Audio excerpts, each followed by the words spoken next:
Guys, I just want to share this story kasi while flying to Fukuoka, may nakasabay ako sa airplane, which is, syempre, I'll just keep all of their name private. But KK Buddy siya. But not only that, she also follows me. And then, I just wanna share the story kasi nakakataba talaga siya ng puso. So, nung sabi ko, oh, anong ginawa mo? And parang, what do you do? Syempre, napag-question na noon, no, pumipila sa immigration. And then, she said na, actually, nabasa niya yung sa mga KK buddies na stories na parang they were able to use their credit cards to create their own business. A lot of those businesses are like rental businesses.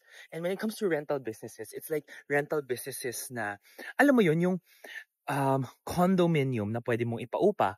Tapos, ginagamit nila yung credit card para i-design or para makapag-renovate ng condo na yan. So parang now she has 3 units na pinapaupa niya and then planning to get another one. So it will become 4 units na. And not only that, etong Fukuoka trip niya daw, galing siya sa kanyang credit card because of the cashback na ginamit niya mag-asawa to buy their tickets.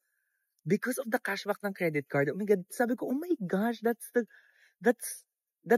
talaga, I don't know, talaga yun yung mga stories that I super love, na talaga pag kinukwento sa akin yan, sobrang saya ko, na parang, oh my gosh, this is the reason why I like sharing these kinds of stories and like tips, tricks, kasi, ito talaga yun eh, it can change lives, di ba?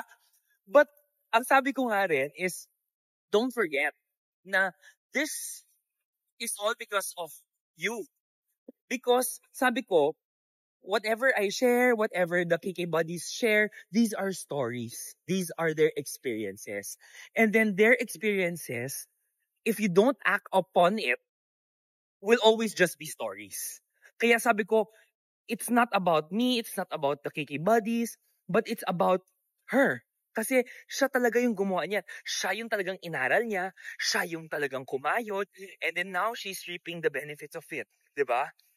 Like, I always say, I'm here just to share knowledge, yung mga tips na alam ko that I don't gatekeep. But at the end of the day, it will all be because of you guys. Kasi kayo yung mag-a-act upon it. And lagi ko sinasabi, di ba? If you don't act upon it, walang mangyayari. But if you act upon it, which is the hardest part, that's the first thing that you should do.